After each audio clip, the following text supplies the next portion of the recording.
Quantas pessoas já tiveram dificuldade na viagem por causa da bagagem? Nossa, mãe. Irmãos, a bagagem é um problema. Então, quando a bagagem é o empecilho da jornada? Quando eu era colportor, né, que tinha muitos colportores aqui na igreja, normalmente, quando nós estávamos aqui em Belo Horizonte, nós íamos na associação, no depósito, fazia a requisição dos livros e a gente levava junto. Mas quando a quantidade era grande, nós tínhamos problema com o motorista, que ele não queria levar. Ele queria que os livros fossem pelo despacho, né, fosse despachado. E a gente tinha pressa de fazer a entrega, aquela maior dificuldade, por causa da grande quantidade de livros, né, e bagagem que nós ainda levávamos. E o reformista gosta de bagagem, né? Companheiro meu, eu falei, rapaz, você trouxe um piqui para mim? Ele foi na cidade que tem um piqui, eu falei, você trouxe menos um piquizinho lá para mim? Ele falou, rapaz, não deu não. Eu trouxe uma caixinha desse tamanho, porque tinha bagagem fulano, bagagem fulano, bagagem fulano, bagagem beltrano, não sobrou nem um cantinho para colocar um piqui. Eu falei, tudo bem, eu entendo, porque na realidade, bagagem tem sido o problema. Irmãos, nas alfândegas, de acordo com a Infraero, muitas pessoas têm problema no embarque, principalmente por causa daquela bagagem chamada a bagagem de mão, né? Que tem um peso e um tamanho específico, não pode passar nem do peso e nem do tamanho específico, né? Aí aquela bagagem de mão, a pessoa quer levar como se fosse a bagagem do porão do avião. Aí é aquele problema na hora do embarque. Mas nós temos um outro problema. A palavra de Deus diz assim, Lucas capítulo 10, versículo 4, primeira parte, não leveis bolsa nem alforje. Dificilmente nós saímos sem levar uma sacola, uma bolsa ou qualquer um recipiente para levar ou trazer alguma coisa. Mas Jesus deu ordem aos discípulos, não levai nem bolsa e nem alforjes e nem sacola. Irmãos, em agosto de 1868, uma senhora conhecida no mundo cristão como Ellen White, ela teve um sonho muito bonito. Ela sonhou que estava numa grande viagem. E nesta viagem, juntamente com ela, tinha muitos cristãos, tinha muitos irmãos. E de acordo com o sonho, a história, diz que as pessoas abarrotaram as carroças. Normalmente, antigamente, era assim, as pessoas levavam as suas bagagens em carroças. As carroças estavam abarrotadas e começaram agora a empreender a viagem, a caminhada, com uma grande bagagem. Muitos levavam muitas bagagens. E à medida que a viagem ia se desenvolvendo, o caminho ia se apertando. E nos diz a Pena Inspirada que chegou em dados momentos da viagem, que era impossível continuar a viagem levando a mesma quantidade de bagagem em charretes, em carroças destinadas a isso.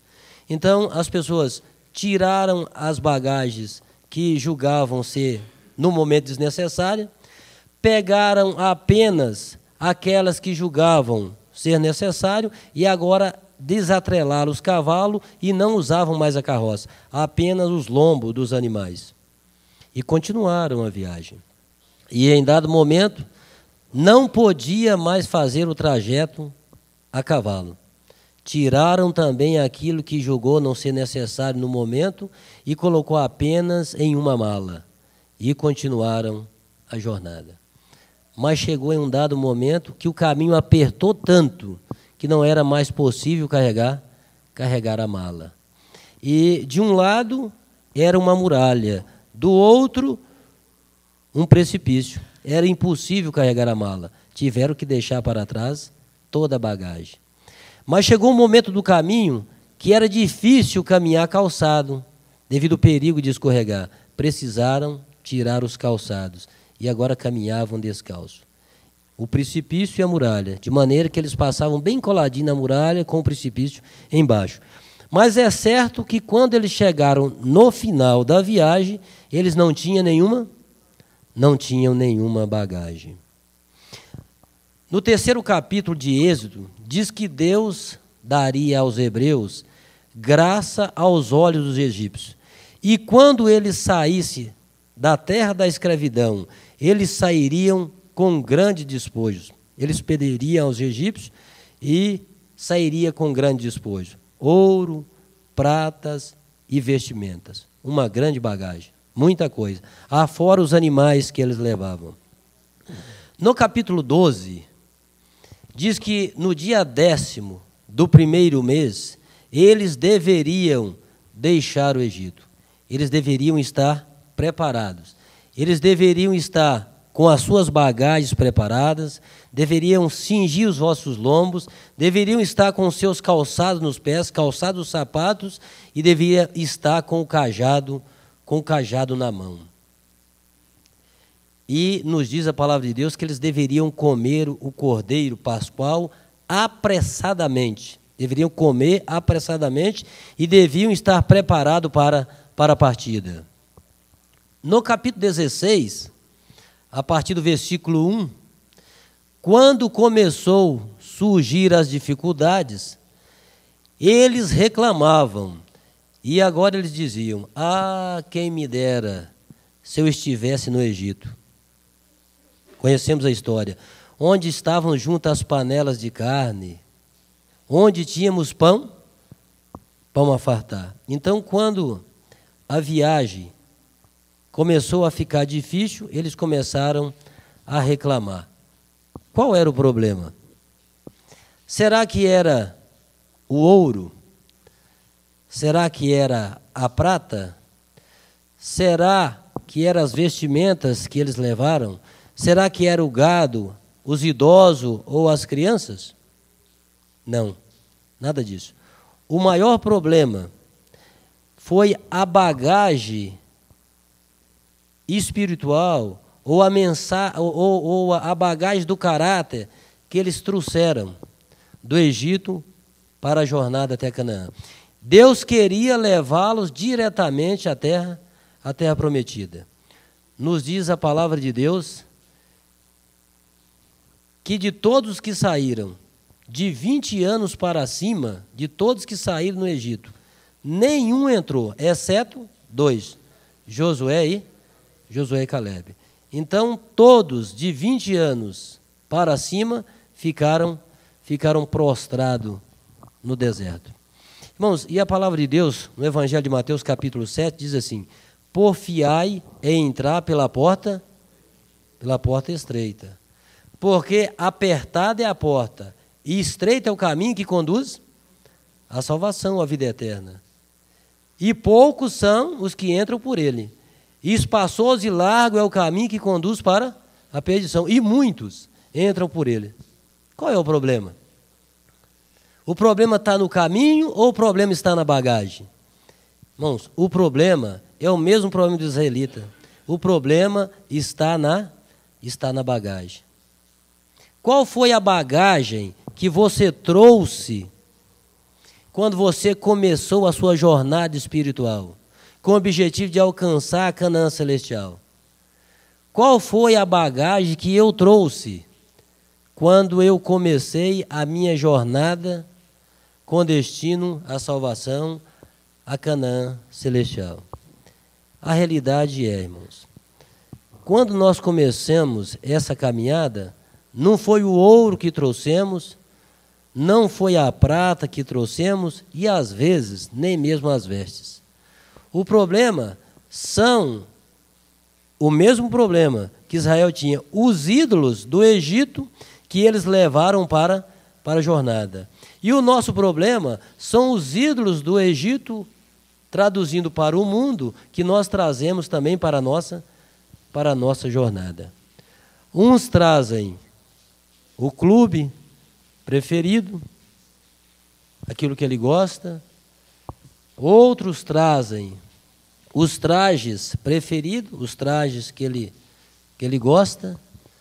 Outros trazem maneiras, costumes que eles tinham no Egito, ou costume que tínhamos no mundo.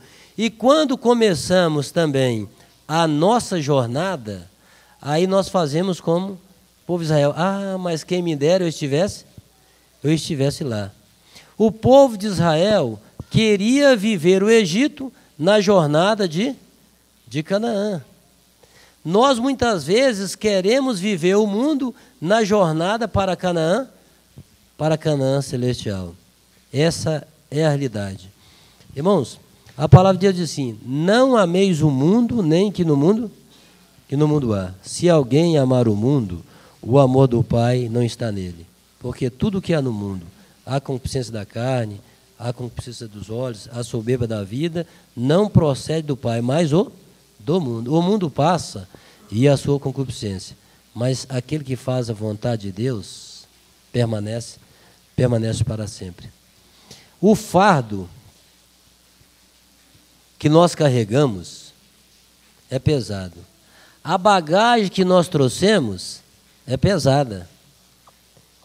Mas, no decorrer do caminho, nós precisamos deixar para trás algumas coisas que têm impedido, que têm sido o empecilho para alcançarmos a Canaã celestial. Como diz a experiência do livro Vida e Ensino, na página 179, caminhando pelo caminho estreito. Começaram com uma carroça abarrotada, tiveram que deixar metade da bagagem, depois tiveram que resumir aquilo, apenas aquilo que era necessário, colocar apenas nos lombos dos cavalos, e depois não deu mais para levar bagagem nenhuma, porque o caminho apertou ainda mais. E nós precisamos viver essa experiência. Essa experiência precisa ser exemplificada em nossa vida. Foi um sonho maravilhoso. Nós começamos a entrar pelas portas da igreja, trouxemos uma grande bagagem. E às vezes nós garramos na porta. Ficamos aí, garrados na porta, porque o fardo é muito grande, a bagagem é muita.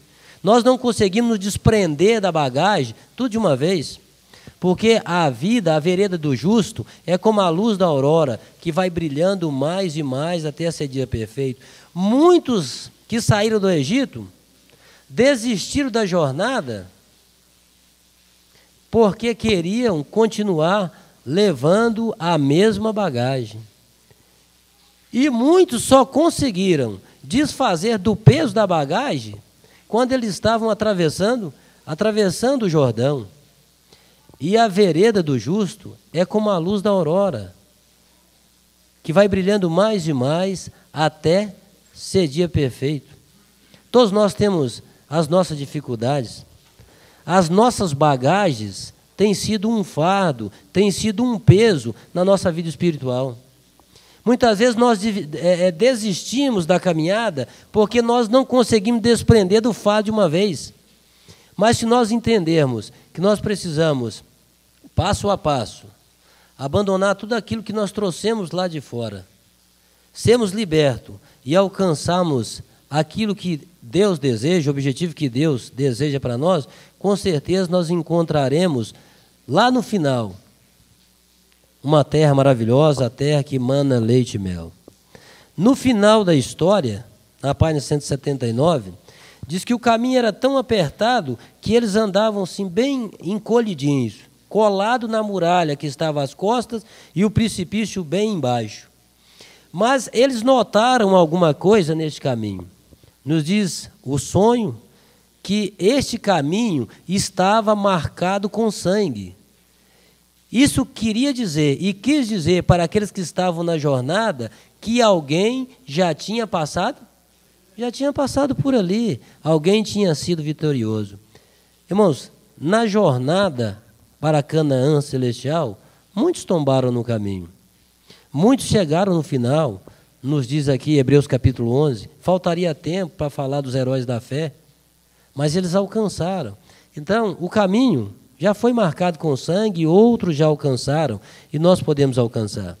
Mas chegou no momento da história que o caminho terminou.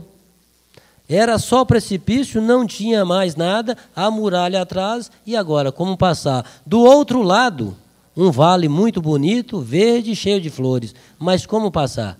Nos diz a história e o sonho que uma corda foi lançada do alto, como por uma mão divina. E alguém tomou a iniciativa de ir primeiro. Pegou na corda, puxou, sentiu que a corda estava firme, balançou e atravessou o abismo para o outro lado do vale. E assim outros fizeram. Irmão, estas experiências, elas precisam fortalecer a nossa fé.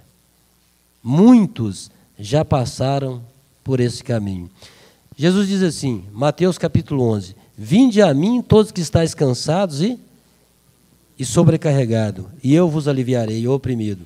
Ele diz, tomai sobre vós o meu jugo, e aprendei de mim, que sou manso e humilde de coração, e acharei descanso para as vossas almas, porque o meu jugo é suave e o meu fardo é leve. Então Jesus quer fazer uma troca.